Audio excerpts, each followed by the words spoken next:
Okay, this lecture will be on time preference, on interest and capital accumulation. I have already touched upon the problem of capital accumulation to a certain extent. Recall that agricultural societies make it possible for the first time that capital goods are accumulated, whereas the possibilities of accumulating much in terms of capital goods under hunter and gatherer societies that move from place to place is very limited. This subject is, so to speak, the third dimension that we need to cover in order to understand the wealth of nations apart from ideological factors to which I will come tomorrow, besides division of labor, besides the development of money and the universalization of money. Capital accumulation is the third leg, so to speak, on which societies stand. Let me begin with some theoretical considerations, some theoretical explanations about the phenomenon of time preference and how it relates to capital and capital accumulation in particular.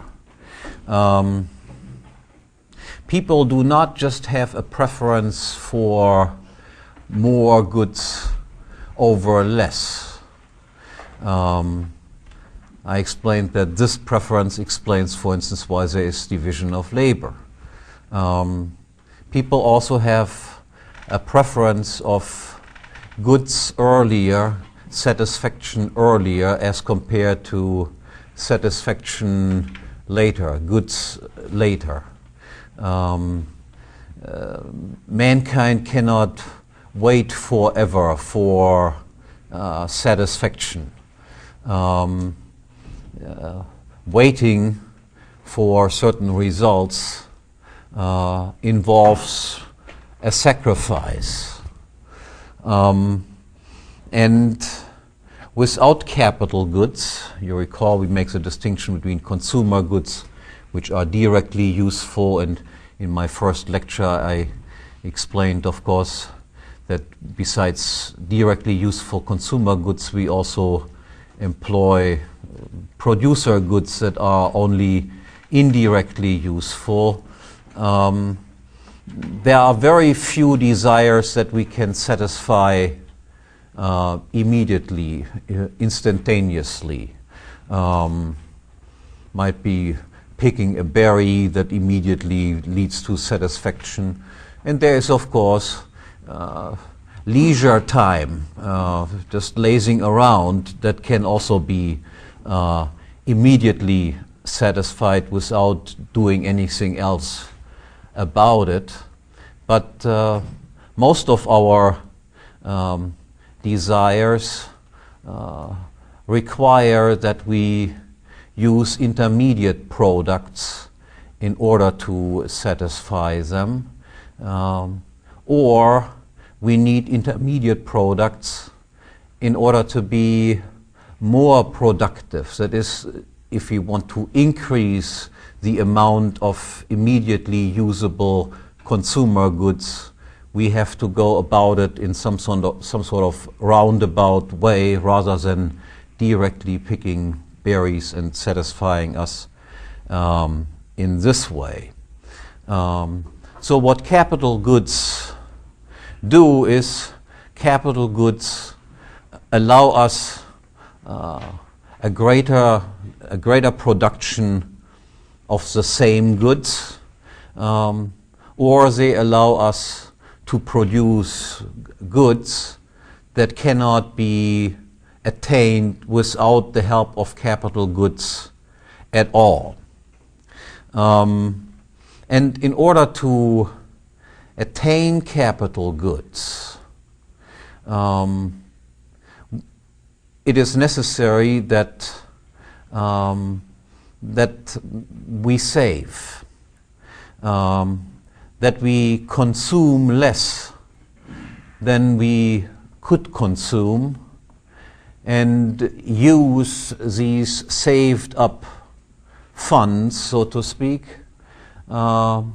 in order to feed us during the period of time that is necessary in order to complete the construction of capital goods, with the help of which then we can attain a larger output of consumer goods or attain goals that we could not attain without capital goods at all. So this restriction of possible consumption is what we call savings. And the transfer of our saved funds, allocating, using land and labor to construct, to bring into existence capital goods, is called investment. And the question that we always face is the following. Does the utility that is achieved by the higher productivity of longer roundabout production processes, does the utility that we achieve by roundabout methods of production exceed the subjective sacrifice that we must make of present goods that we could conceivably consume? Or put it differently, the decision of an actor on what objects to invest will depend on the expected utility of the forthcoming consumer goods, on the durability of these forthcoming consumer goods, and on the lengths that it takes before we attain these future consumer goods. And we can then explain the entire act of deciding whether or not to perform an act of capital formation as the balancing of relative utilities, that is the utility of the expected, the present utility that we attach to future goods as compared to the utility of present goods available to consumption, discounted by the rate of time preference. That is, by our rate with which we value present goods more highly than future goods. Present goods are always valued more highly than future goods. Present goods sell at a premium against future goods, or put it the other way around, future goods sell at a discount against present goods. And this phenomenon, this discount or this premium, depending on what the angle is from which we look at the phenomenon, is called interest. I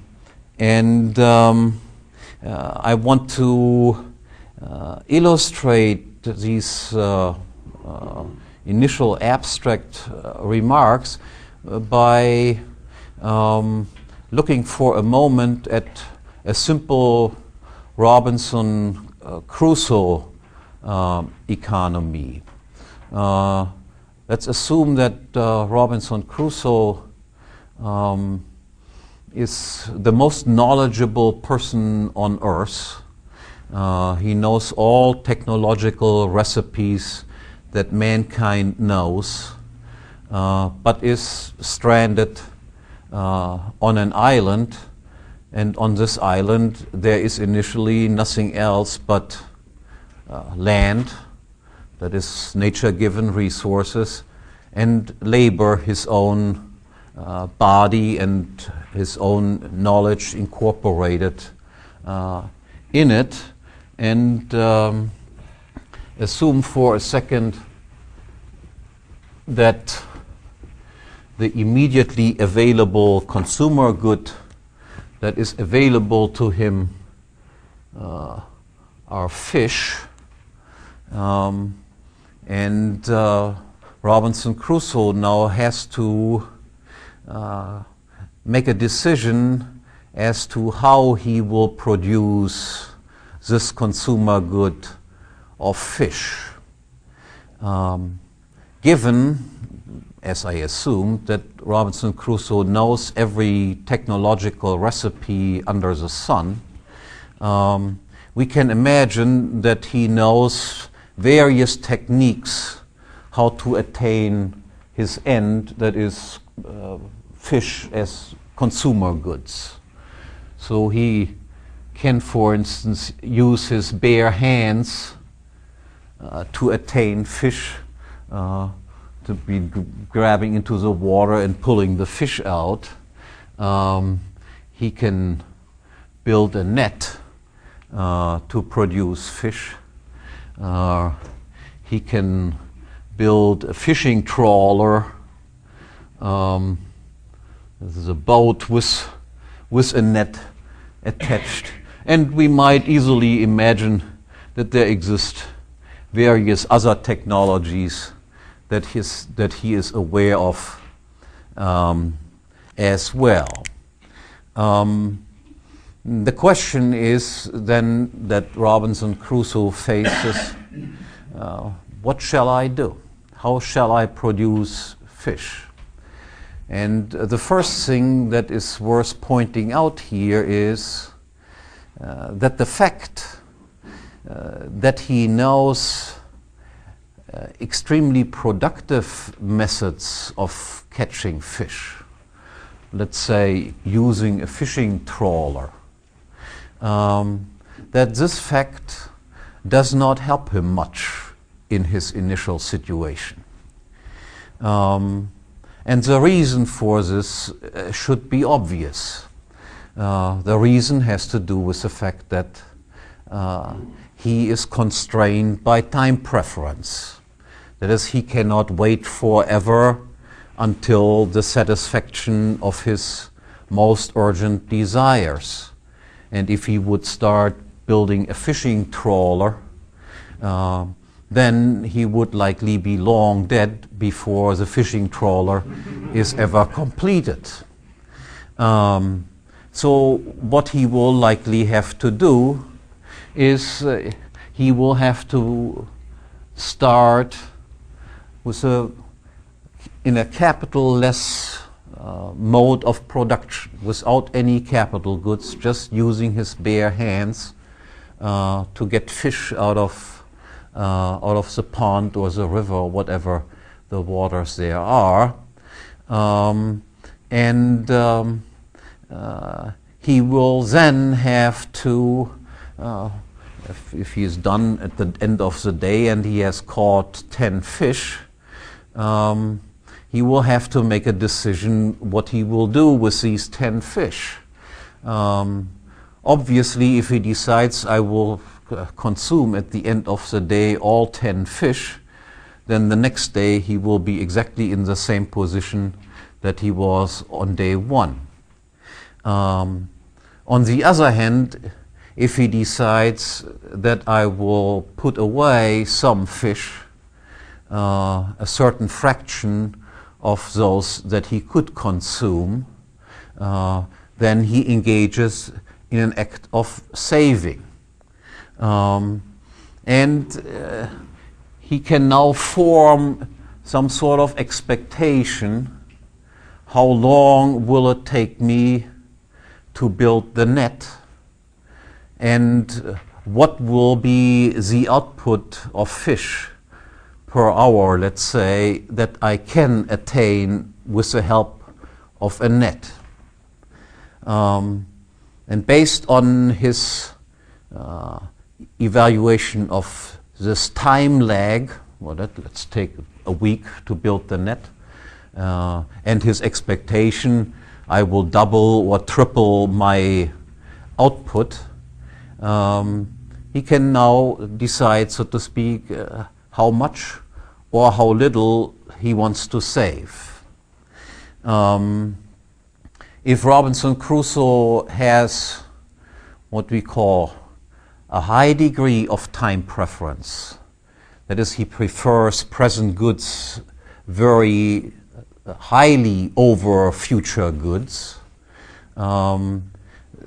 meaning saving represents a great sacrifice for him, then the process of saving will be relatively slow, and it takes quite a while before he has accumulated enough fish, saved enough fish, in order to be in the position to say, now I have saved enough fish in order to feed myself during the week that is necessary in order to build the net.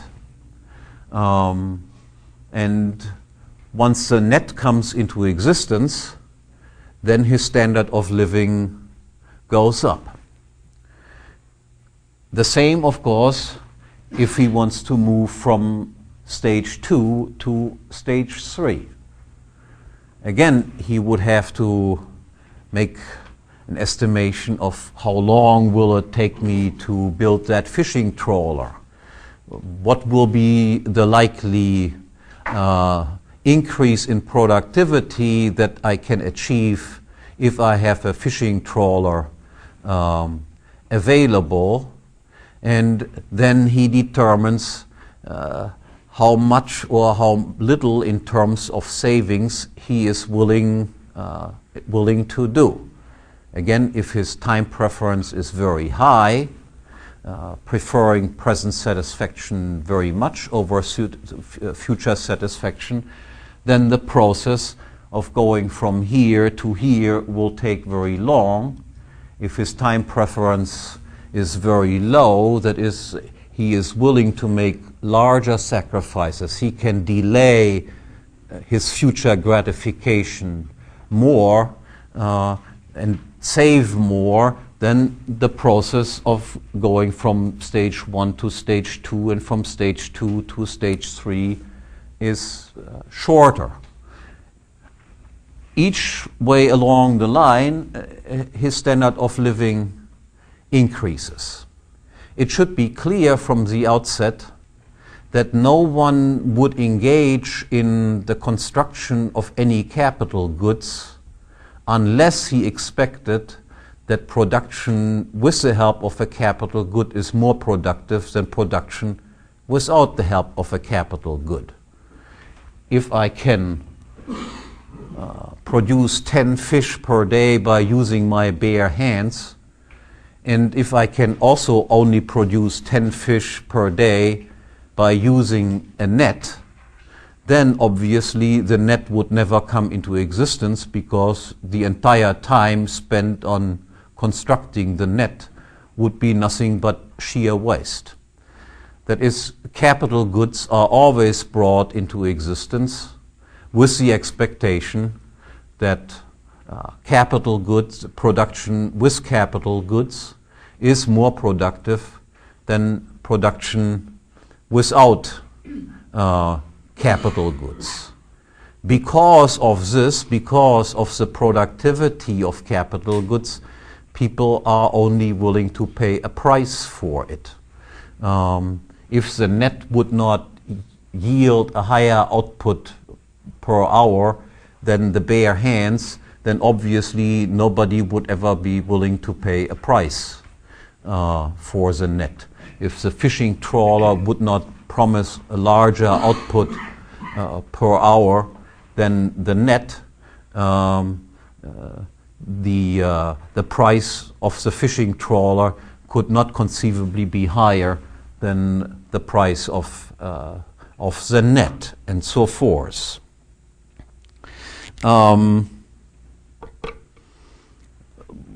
What holds men back, so to speak, in as far as investment and capital goods accumulation is concerned is always time preference. We do not automatically choose, so to speak, the most productive method, but it is time preference and related to it savings that allows us or does not allow us to choose certain techniques or not to choose certain techniques. Let me just, in order to illustrate this concept of time preference a little bit more, use some examples, some of which you find in Mises, some of which I developed. Let's assume we would be like angels who can live off love and air alone. That is, who have no need for consumption. We can imagine that an angel, for instance, would in fact produce, so to speak, immediately in the most productive fashion, even though the angel would not have any motive to produce at all. After all, he can live off love and air alone. But let's say he had some sort of fun to produce large amounts of goods, because the angel could wait forever. The interest rate, the degree to which he prefers present goods to future goods, is zero. It doesn't make any difference for him whether he has the fish right now or the fish in 10,000 years. For us, who are somewhat less than angelic, that does, of course, make a tremendous difference whether we have a fish 10,000 years from now, or today, or in 1 week. So we are constrained by time preference. Our interest rate is positive. It is higher than zero. Take another example that helps you illustrate this concept of time preference. Let's assume, for instance, and this gets us already in some sort of cultural influence on this phenomenon of time preference and capital accumulation. Let's assume, for instance, that we would know that the world will end in 1 week from now. And we are all perfectly certain that this is going to happen. The day or the day after tomorrow. What would then happen, so to speak, to the willingness of exchanging a present good for a future good? And the answer is, of course, this willingness would essentially disappear. The interest rate in this case would skyrocket. No interest payment would be high enough in order to induce anybody to sacrifice current consumption for a higher amount of future consumption, because after all, there is no future for us. As I said, there are, for instance, certain sects, religious sects, who believe that the world will go down, and very quickly the good guys will go to heaven and the bad guys will go someplace else. And these people, of course, then do stop to save. They will just have one more glorious day of consumption, and then, of course, the whole story will be over.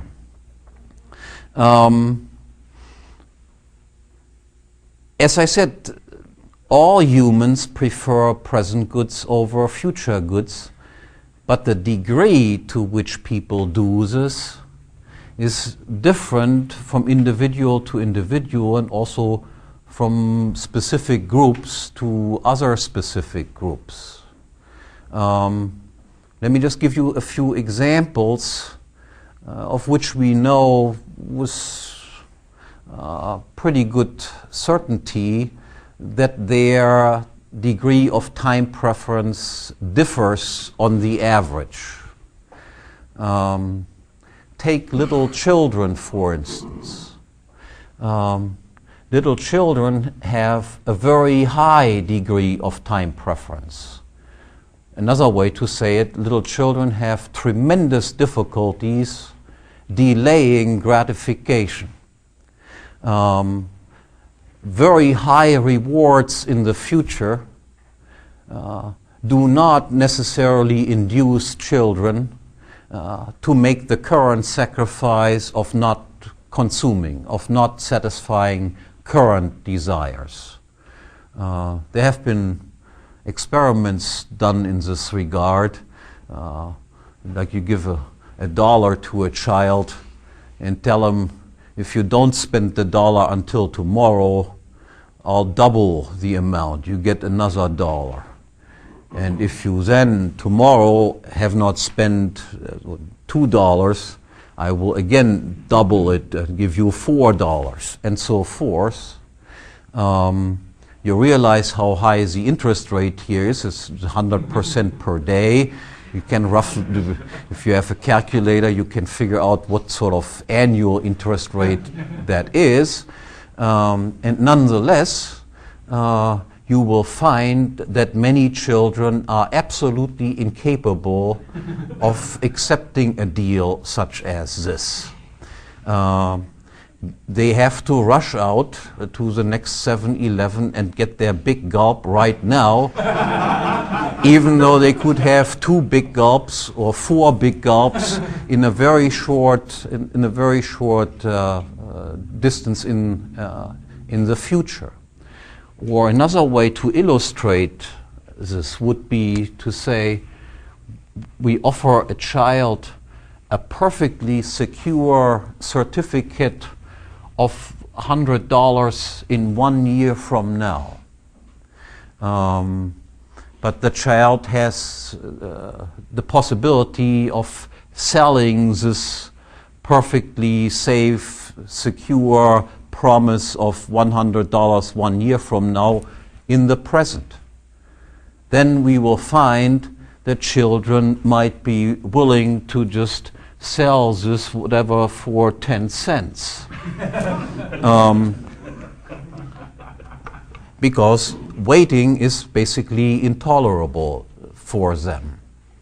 Let me give you a few other examples, and you realize, of course, depending on sort of what mentality exists in the public, capital accumulation can take forever or can go quite quickly. If Robinson Crusoe would have a childlike mentality, he might never ever reach this second stage, or if he does reach it, it might take him about 100 years before he does. Let me give some other examples of groups. Very old people are sometimes said to go through a second childhood. Not necessarily so, because very old people can, of course, also provide for future generations. But assuming that they do not care for future generations, they might not have any offspring or any friend that they want to hand over their own fortune, then, because their own lifespan is very short, they have not much of a future left, they again go through the phase of a second childhood, by and large consuming and stopping more or less entirely to accumulate. We can take the example of criminals, which are also typically speaking, and I mean the normal run-of-the-mill type criminal, not the white-collar type criminal, the muggers, the murderers, the rapists, and those friendly figures. They are also characterized by, typically, by high time preference. The way I explain this to my students is always using the following example. Sometimes people hiss at it, most people like it. Imagine a normal person, so to speak, that is in pursuit of a girl, or vice versa, a girl in pursuit of a man. Then what we do, of course, is we take her out to dinner, and we bring her flowers. We take her out to dinner again. We listen to the conversation. We are very impressed by all the deep thoughts that we hear. We have never heard anything interesting like that before in our lives. Of course, with some expectations, which are, of course, in the more or less distant future. This is how normal people operate. If you have a childlike mentality, but you have that in an adult body, then this sort of stuff is almost an impossible sacrifice. You cannot wait that long and then you become whatever, a rapist or something of that nature. Normally, in order to satisfy any desire, we have to work for a day, at least for a day, then we get paid at the end of the day, and then we can buy our beer. But what if a day of waiting is too long? The only other alternative that you have there is look for some old lady and rob her of her purse, and this way satisfy your desires. Let me give you another example that already touches upon some lecture that I will give later on in the week. Democratic politicians also have a very high degree of time preference. They are in power for a very short period of time, and what they do not loot right now, they will not be able to loot in 5-6 years. So their intention is, of course, I have to milk the public as much as possible, because then, with a lot of tax income, I can make myself right now a lot of friends. And who cares about the future? The last example is one that has gotten me in deep trouble recently at the my university. I have used that example for 16 years or so and had never any problem with it whatsoever. This time, however, some fanatic wanted to bring me down. This whole process is still underway. So I warn you not to bring harassment suits against me again. I've had it up to here with this. I also made the point that, look, if you compare regular heterosexuals with families to homosexuals, you can also say that homosexuals have a higher time preference because life ends with them. I always thought that that was so obvious, almost beyond dispute, and then pointed out in the next sentence that this helps us understand, for instance, the attitude of a man like Keynes, whose economic philosophy is, in the long run, we are all dead. Now, this is true, so to speak, for some people, but it is not true for most people who, of course, have their own children and so forth, future generations to come. As I said, these harmless remarks have led to 3 months of harassment at my university, and the whole thing is still not over yet. So much about the concept of time preference, and now I want to say a few words about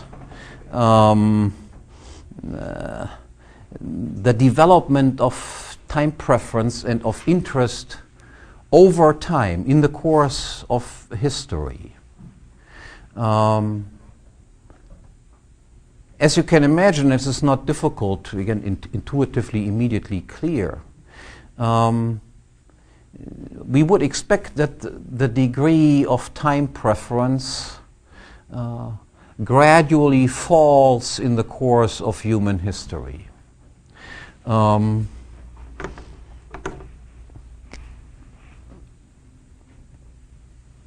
Something like this. Here we have interest or degree of time preference on one axis, and here we have real money income.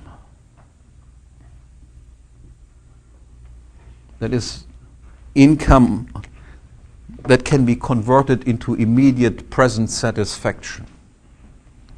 Then we would expect that with very low real income, the sacrifice of exchanging a present good for a future good is very high, and people will save and invest a small amount. And as real incomes rise, the interest rate will gradually tend to fall. That is, savings, the volume of savings and investing will become greater. Again, intuitively, that is perfectly clear. For a rich man, it is easier to save and invest than it is for a poor man. If we look over the course of history, we would find capital accumulation, savings and investment does, so to speak, become successively easier. It is more difficult at the beginning of mankind, requires a bigger sacrifice, and it becomes successively easier as we grow wealthier. This is something that we can indeed see in history.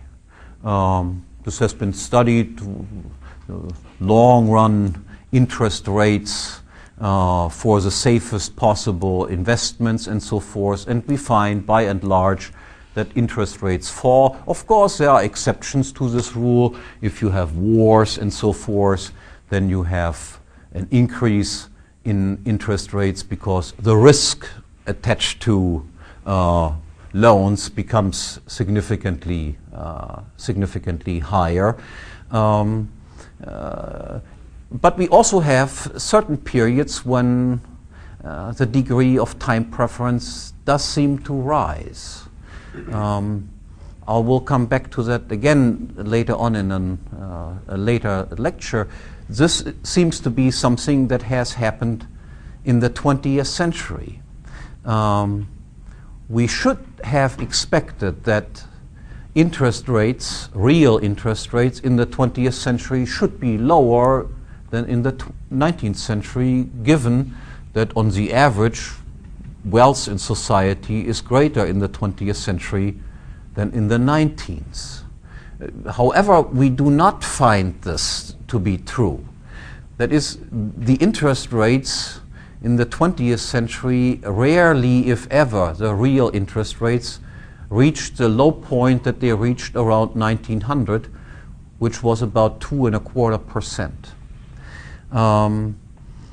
So the conclusion would be for this, for instance, that this entire time preference schedule must have risen in the 20th century, which would amount to saying that the population in the 20th century has become somewhat more childlike than the population in the 19th century. We are somewhat more, how can I say it, frivolous and hedonistic in our lifestyle than our forefathers, our parents and our grandfathers were, despite the fact that it was more difficult for them to engage in savings and capital accumulation than it is for us. Now a word about the accumulation of capital. Obviously, in every society it is possible to add something to the existing stock of capital, to maintain the existing stock of capital, or to deplete the existing stock of capital. Even to maintain the existing stock of capital, continued savings is necessary because all capital goods wear out over time. That is what we call capital consumption.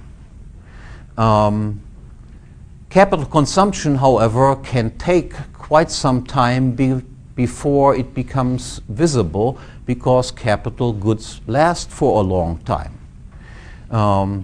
For instance, when the communists took over Russia, they inherited, of course, a substantial stock of capital goods, machines, houses, and so forth. And things then can still go on for a while. But if, due to the fact that no private property in factors of production exists anymore, and accordingly practically no savings will be forthcoming, you could expect that eventually, of course, this inherited stock of capital goods will dilapidate, and whatever, in 10, 20, 30 years, you will experience some sort of catastrophe. All the capital goods are worn out, and nothing is there to replace them. The same thing is true for the process of capital accumulation. We can, or let me point out this first. Obviously, the amount of capital accumulation depends not just on the time preference that various individuals have, it depends also on the security of private property rights. Imagine Friday comes onto the island. We can imagine Friday to be like Robinson Crusoe, engaging in division of labor. Then standards of living would go up, capital accumulation would even be faster than with Robinson Crusoe being alone, standards of living go higher, and so forth.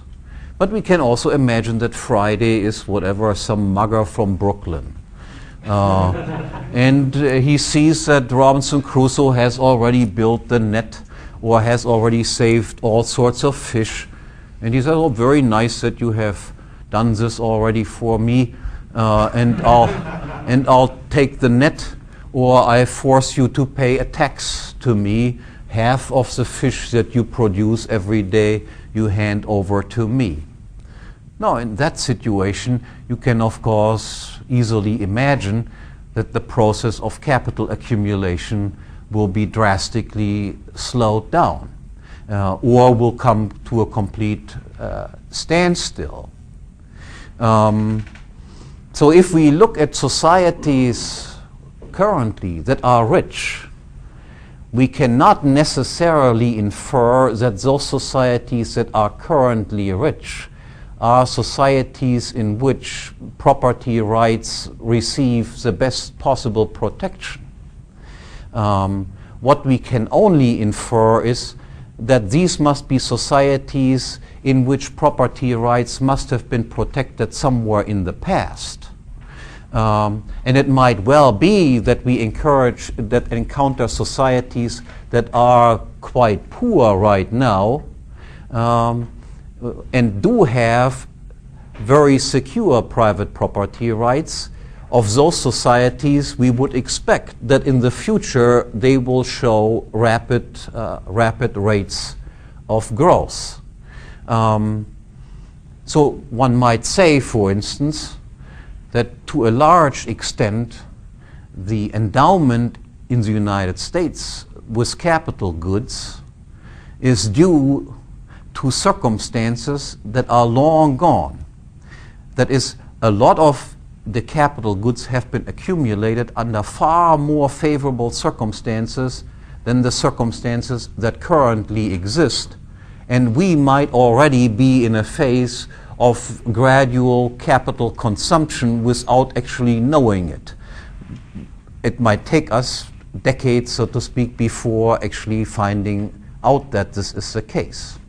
As far as the United States itself is concerned, savings rates in the United States are atrociously low, and to a large extent the United States still benefits from the fact that they receive the savings from other countries who still consider the United States, despite the fact that property rights are no longer nearly as safe as they were in the 19th century. Just keep in mind, almost 40% of the saved up fish of Robinson Crusoe is nowadays handed over to the mugger from Brooklyn.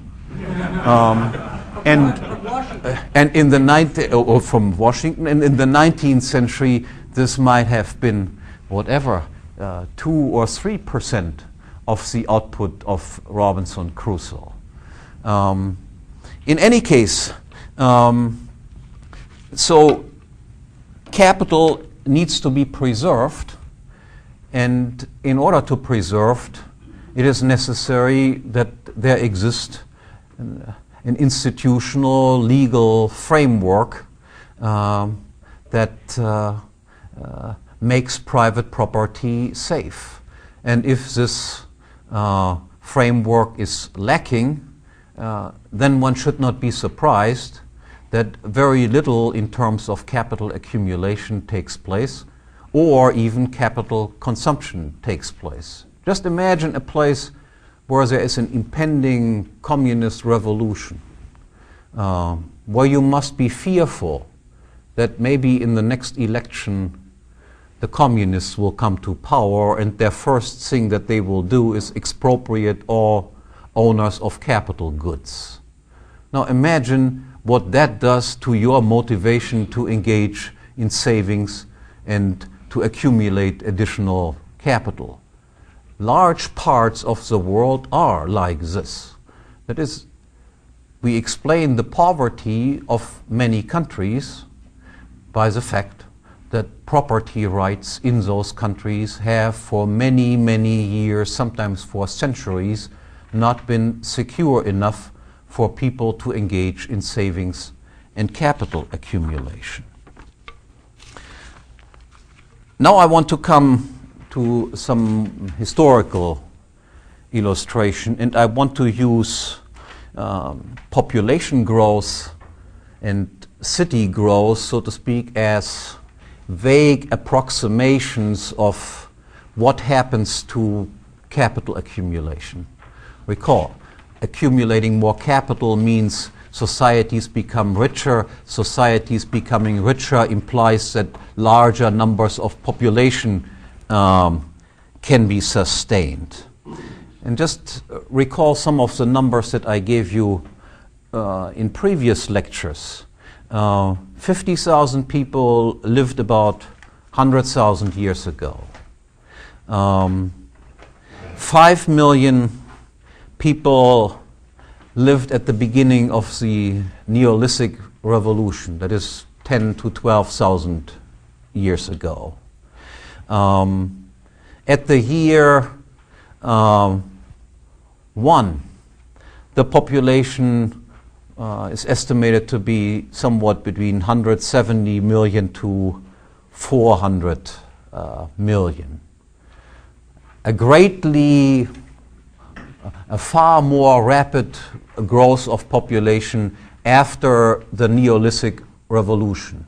A doubling of the population every 1,300 years until the Neolithic Revolution, a doubling of the population every 13,000 years or so. That is, again, a reflection, so to speak, that under agricultural societies there is already a significantly increased amount of capital accumulation that allows this larger population to be sustained. In the handout, you see some on the second and third page. You see some estimates of world population beginning at 10,000 before Christ and going almost to the present until 1950. You see also the wide variety of estimates, considerable disagreement, especially in the early periods of mankind. During the period beginning with the Neolithic Revolution, we see the development of various civilizations, indicating obviously sharp increases in the accumulation of capital goods. The table 1 gives you some sort of historical overview of these various civilizations, the beginning and the end, then the name of the most dominant group, and finally the names of those groups that were responsible for the destruction of these civilizations. I already indicated in the previous lecture that in these early civilizations, Mesopotamia, Egypt, and so forth, we experience for the first time major cities coming into existence. And we also have indications of specific new technologies being developed. Again, recall, it requires a certain amount of wealth and capital accumulation in order to allow people to develop new inventions, try out new things, and so forth. Just to give you some examples of the major technological and capital goods developments that took place during the Babylonian civilization, that is in the period of 4,500 before Christ to 2,500. We find there plows for the first time. We find wheeled carts for the first time. We find draft animals being used in agriculture. We find bricks being used for the first time and magnificent buildings erected. We find what is quite unique and has not been repeated independently anywhere else in history, but has been an imported invention to other areas, the invention of the ark, which allows, of course, constructions that otherwise would collapse under their own weight. We find the Potter wheel. We find copper smelting. We find the development of bronze, which is a combination of tin and copper at a certain combination, 1 to 10. We find the development of writing, again, which indicates, so to speak, that there must have been a class of intellectuals in existence who can only be supported if there exists a certain amount of wealth in society, and a certain amount of wealth, of course, requires a certain amount of capital accumulation. We find quite far developed mathematical techniques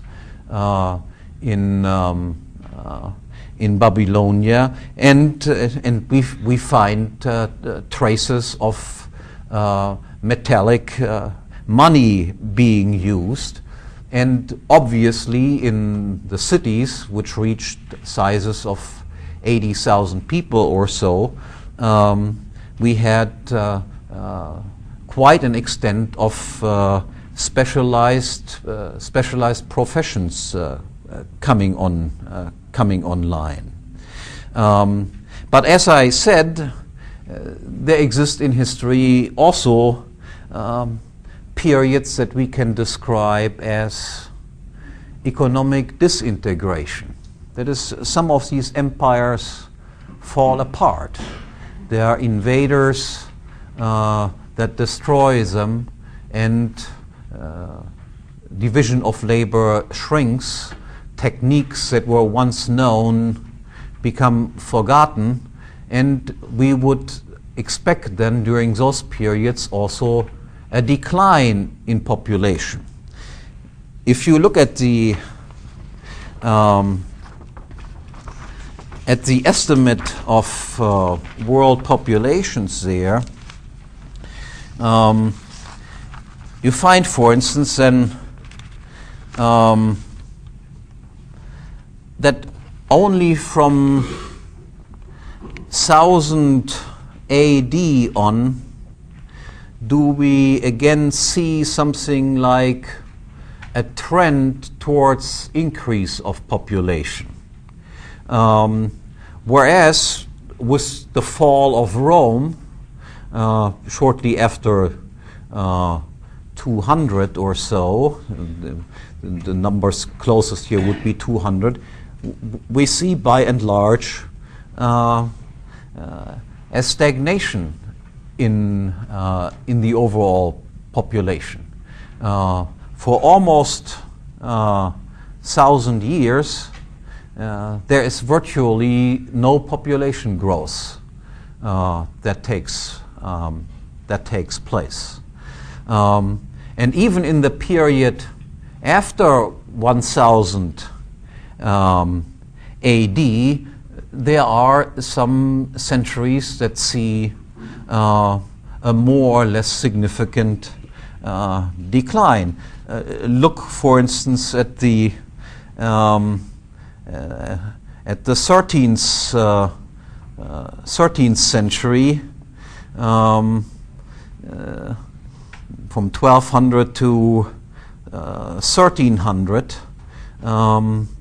there appears to be no increase in world population, indicating, so to speak, capital consumption taking place, or at least no capital accumulation taking place. And even more clearly, look at the 15th century, that is here 1400s. There is a clear decline during this century in terms of population as compared to the previous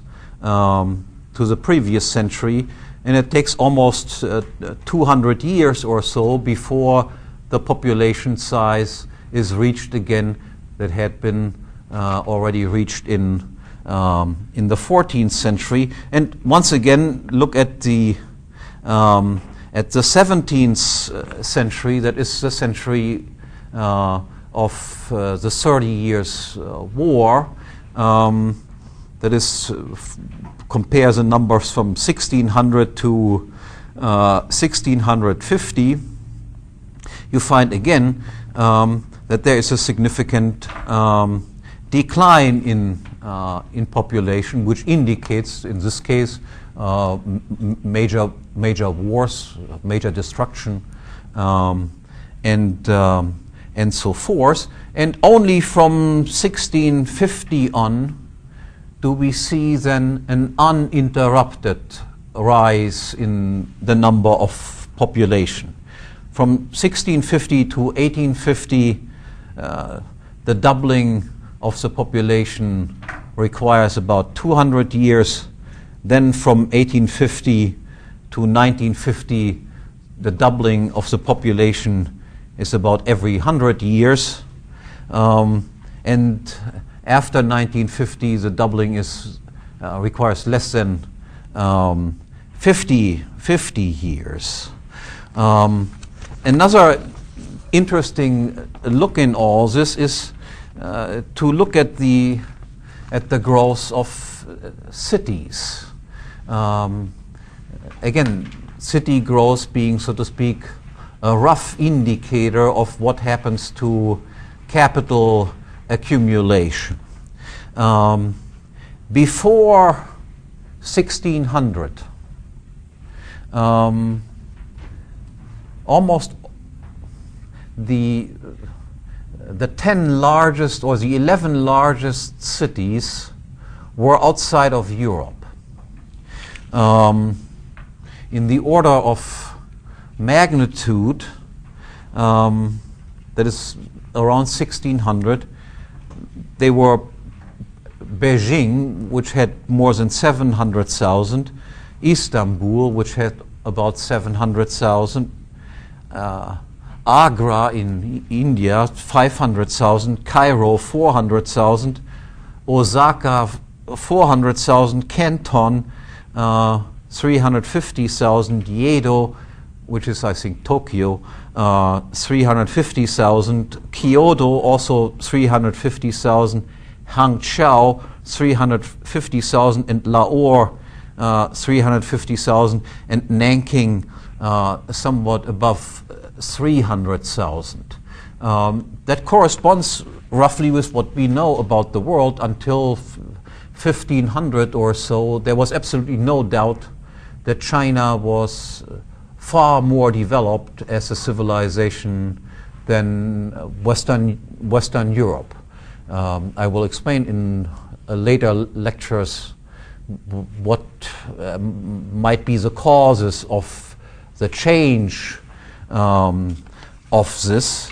But interesting are now also on the last page of this handout, the rapid growth of European cities, which, as I said, were at this time comparatively small to Asian cities, but nonetheless spring up in large numbers and show a dynamic, especially in the later century, that is unsurpassed by Asian cities. I just want to make you aware first of these are the 30 largest cities in Europe in the period from 1050 to 1800. First, take a look at the total numbers at the very bottom, and you see, of course, that the total numbers always go up, but they do go up in a particularly drastic way only from about 1650 on, and before the growth is comparatively moderate. But if we take a look at some specific cities, we can also see, so to speak, in which way the centers of economic development changed, which places lost in significance, where obviously political events must have taken place that were unfavorable to capital accumulation, and how other places show a rapid increase in their ranks among the top 30 places. Let me just pick out a few places here. Cordoba was the biggest city in 1050. These are in thousands. Yeah.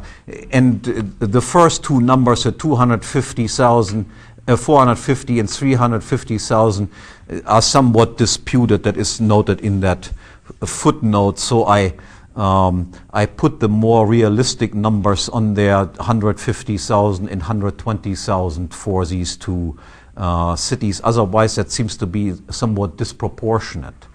But in any case, Cordoba, the biggest city in 1050, has completely dropped out of the top 30 by 1500. There's a general tendency that we can say that Spanish cities, or even more general, Southern European cities, lost increasingly in significance, and the center of economic development and capital accumulation shifted to the north. Take some other spectacular cities here.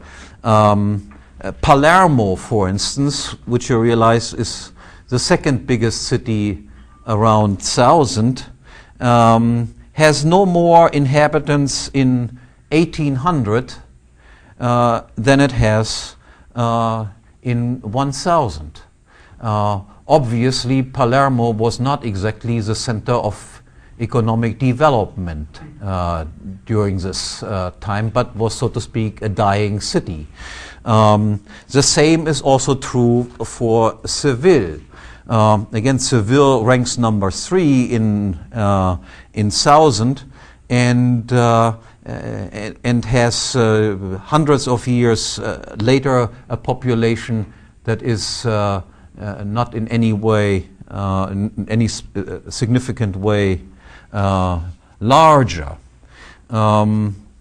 Then look at the spectacular rise of Florence since 1330.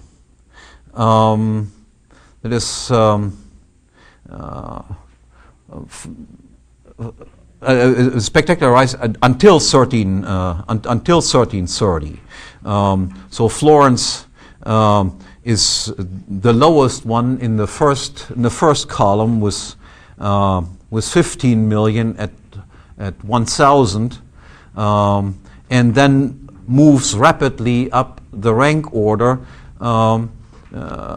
until about 1330, where it has increased from 15,000 to 95,000, and then a decline of Florence takes place. Look at the spectacular growth of London, which in the last column, of course, is by far the biggest European city. In the previous column is the second biggest. In the 1500 column, it has just 50,000 inhabitants, and in 1330 only 35,000 inhabitants. So in this period from 1330 to 1800, a spectacular rise of London, again indicating obviously a very favorable climate for capital accumulation that existed there. And interesting are also some cases of decline. for instance, there is a very quick rise and a very quick fall of Bruges or Brugge in what would be Belgium today.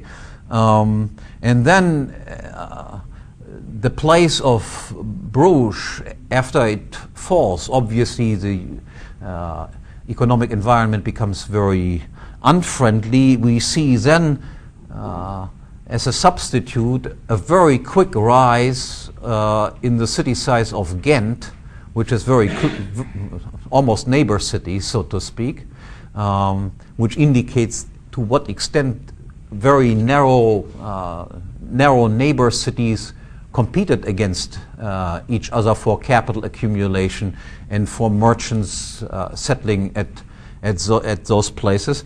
And again, then also falls very quickly in order to be overtaken by another place very close by, that is Antwerp. And then Antwerp falls also very quickly, and then we see a spectacular rise of Amsterdam. Again, a place very, very close to Antwerp. Again, illustrating, so to speak, in this case also the mobility of capital, leaving one place because it offers less favorable conditions for capital accumulation and moving it to places not far away and exhibiting there a spectacular growth. And a similar spectacular growth you find, for instance, with the city of Hamburg. With this, I'm done for this lecture, and again, I thank you for your attention.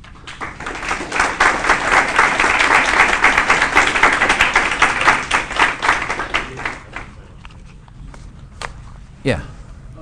Just wondering if we look at the last 50 years and some of the countries that have had dramatic population increases, like Egypt perhaps, or Kenya in Africa, some of the cities in South America, I mean, based on this analysis, then we would have to regard those as being centers of economic development and accumulation of capital? Several things have to be said to this. First of all, we have, within the last 100 years, of course, developed methods of birth control that somehow distort, so to speak, the natural tendencies that you see. Second, in those countries, we have to keep in mind also that because of very corrupt governments, people from the countryside have moved into the capital city. So that was less so of an organic growth of cities, but almost a forced resettlement of people from the countryside into cities. And thirdly, yes, we can say this, that the overall world population has still risen drastically, does indicate that the overall wealth in society, in the world as a whole, has dramatically increased, even within the last century. That is, many of these people that populate these countries would, in the 19th century, simply have died. So, as far as your question is concerned, yes and no. It does indicate that things have also improved in those places. It would overstate, so to speak, the advances that those countries have made as compared with the Western world, because in the Western world we do not see that spectacular population growth in cities anymore as we see in those. This overstatement is, as far as I can see, mainly due to the fact that these are just political capitals, and where the population can best participate in the political looting process that goes on in these countries. There's people leaving the countryside because the cities actually exploit the countryside and force a depopulation of the countryside. Just take examples like what's it called? Where we have Mugabe, what's the country? Zimbabwe. Now there you can see, for instance, that a government that expropriates the farmers contributes, of course, to the depopulation of the countryside. And if you are robbed of your land, where will you go?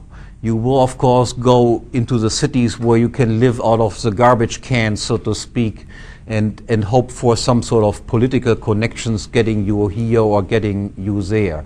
So I think the entire 20th century is not as suitable when it comes to is city size and population growth a good indicator of capital accumulation as previous centuries were. Is there a welfare incentive? Are you there is, of course, yes, of course, there is a welfare incentive. One has to, if I would have had the time to go into the various cities in greater detail, cities can be merchant cities, which would be sort of cities that grow by and large organically. Or cities can, of course, also increase in size because the government located their residents to this place, and then a large number of the population are simply hangers-on instead of being productive individuals.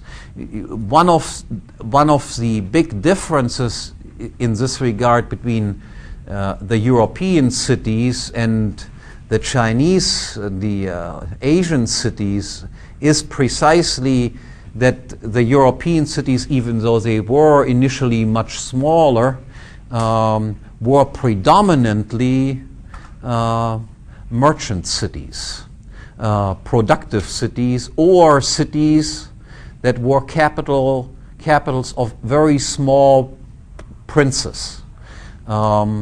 Whereas these big cities in Asia were more, at least in the typical case, more capital towns with large contingents of bureaucracy, where only a smaller proportion of the people actually conducted themselves in productive enterprises as compared to Europe.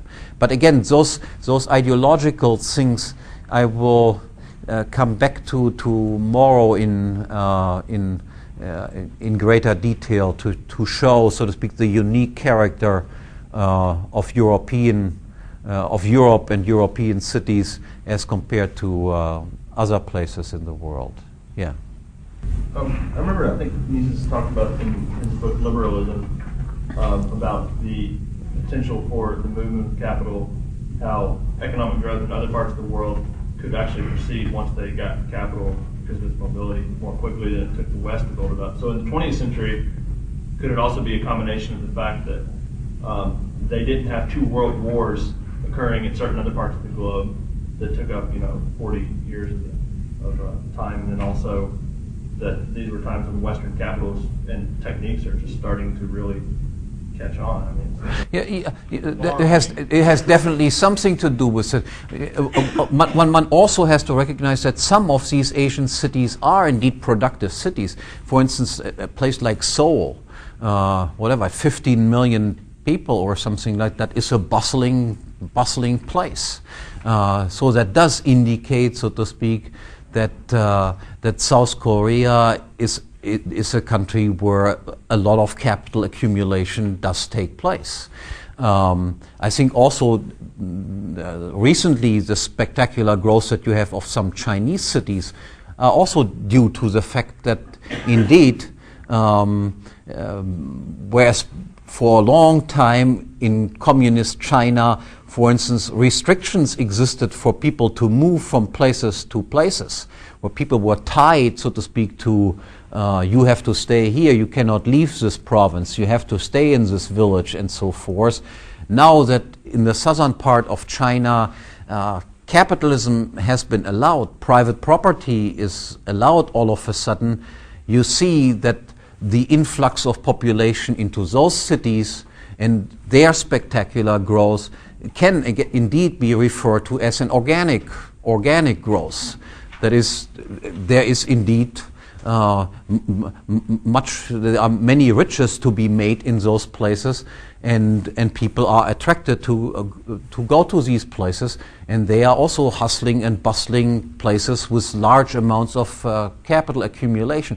I have not traveled in China, but what I hear, this is that large parts of China look like one big construction business. And I did visit South Korea a few times. That was my impression too, at least in large parts of it, that this growth is, so to speak, largely organic. Some of the numbers are, of course, also numbers where we have to keep in mind. They might just say Seoul and all the surrounding towns are considered to be part of Seoul. Whereas when we talk about New York City, of course, is then separated from various other, New Jersey towns, which are basically in the same conglomerate, and if we would count all of them, we would get these spectacular numbers in the West as well. It is just for administrative reasons that they frequently do not appear as one huge city with huge numbers of people living there, but as several large cities. The same would apply to Los Angeles.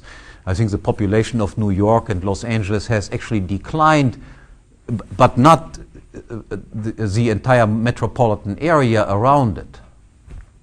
Yeah. How much of that that increase you speak of southern China relative right. be to leakage from Singapore? Singapore influence? No, Singapore is too small in order to have an influence on that. Singapore itself is, of course, a major place of attraction. And a place like Hong Kong would also not have a major impact on the rest of China because, as compared with the massive population that China has, Hong Kong is just a drop in the bucket. It didn't leak out into the Hong Kong is what I really meant. Leak out into the countryside. It leaked out to a certain extent, but there are also processes going in the opposite direction. China rather than northern China. Why was the influence down there? And that was what I was. I must say I do not know enough about China to explain why southern China has been developed more so than northern China. That might have been political decisions. It might have been a different mentality. There exist significant ethnic differences between northern Chinese and southern Chinese. My sense of China through the years is the hierarchies have been in conflict, but at the level of the community, it's had very much an exchange economy, quite contrary to what they had. Yeah. For many years it has been the case, and of course, Chinese outside of China have been always very successful. Communities were market communities. Right. You want to make a comment? I just wanted to say, I guess that success stories of Hong Kong and Singapore and the other Asian tigers does definitely have intellectually an influence on mentality in China, which does also have its effect then indirectly on, Of course. like Shanghai and Absolutely, absolutely. Yeah, yeah, of course. Yeah, yeah. You said that in studying the 20th century, we can't necessarily draw this correlation between population and city growth with capital accumulation. It becomes a less good indicator. Yeah. Skewed, right. Is there anything that you found that's the result more of interventionist policy or monetary policy? In other words, is it necessarily one or the other, or just a full combination? In other words, are there any countries where you found that maybe there's intervention, but they've still got relatively sound money, or vice versa? There's not much intervention, however, having unsound money, loose banking, and whatnot is kind of. I have not investigated that. That might be an interesting thing to look at, but I have to do that another time. In that case, again, I thank you very much for your attention.